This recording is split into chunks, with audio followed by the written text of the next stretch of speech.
Welcome back, and here we are with another one of our unsolved UK crimes.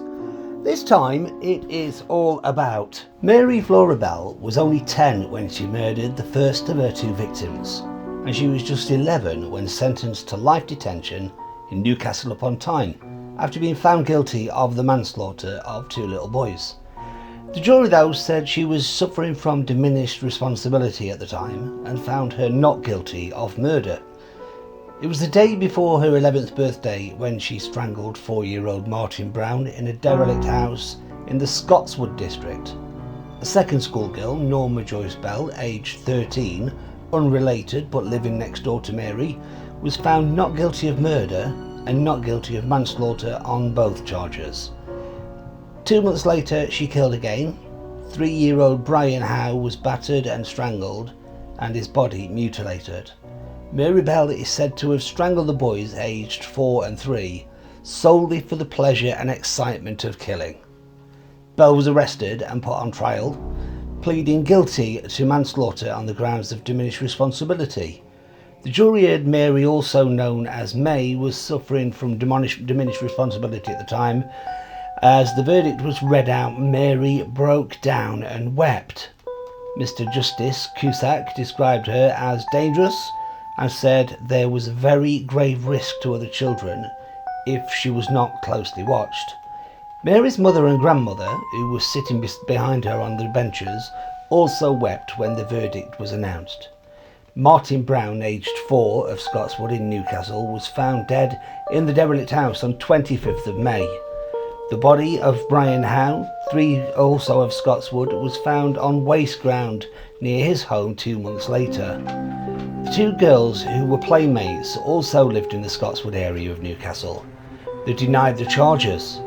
The court had earlier heard Norma give evidence in which she described how Mary had tried to strangle Brian Howe. She said Mary ignored her pleas to stop hurting the boy, so she left them, and next time she saw Mary, she was on her own with Brian's dog.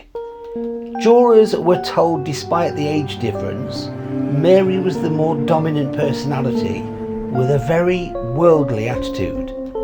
Mary's co-accused Norma Bell, again no relation, was acquitted. Although 2 years older, she was deemed to be a passive partner, a slow-witted, fragile girl led astray by her quick, devious partner. Her reaction to the trauma seemed normal. She cried, stumbled in her speech, was uncomprehending. Her escorts hugged and comforted her. She was just a little girl. Mary Bell, on the other hand, stood terribly alone during the trial. Tearless, defiant, bandying words with the prosecution, apparently untouched by remorse, certainly not touched by those around her, never hugged and held. With a kind of relief, the public could name Mary Bell as a freak of nature, a sweet-faced, chilling monster. Her extraordinarily pretty, heart-shaped face looked out beneath headlines as it looks out again now, a beautiful icon of evil. Rudolph Lyons, QC, said, for example, when she was being questioned by a detective chief inspector about a charge of murder, she said to him, "I'll phone for some solicitors, they'll get me out. This is being brainwashed."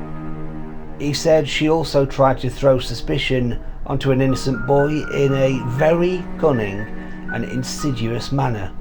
He continued, both girls well knew that what they did was wrong and what the results would be. Home Office psychiatrist Dr. David Westbury told the court Mary had a psychopathic disorder for which she needed treatment. The judge said it is a most unhappy thing that, in all the resources of this country, it appears that there is no hospital available that is suitable for the accommodation of this girl. Mary is being held at a remand centre. It seemed likely she would be sent to an approved school where she would be held in a secure unit. She served 12 years for the crime, in secure units and in prison.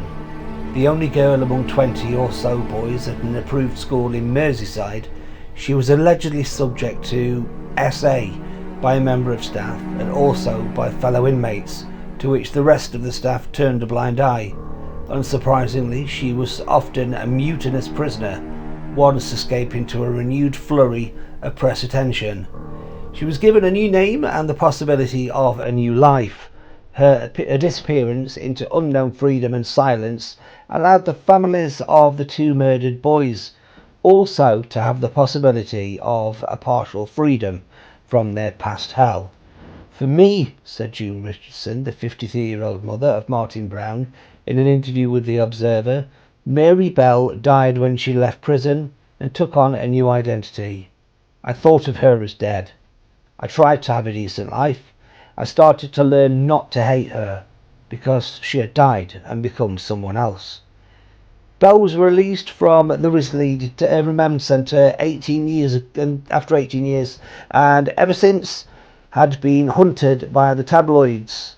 The Mary Bell order, a court ruling that protected her identity for the sake of her daughter, had not stopped journalists from stalking her as she moved from town to town, nor from offering her large sums of money to tell her story. 4 years ago, amid the furore over the James Bulger case, she was traced by reporters and forced once more to change her name. The two richest newspapers, The Sun and the Daily Mail, set off in pursuit of the 41-year-old mother. Her new name, it appears, had been provided by police sources.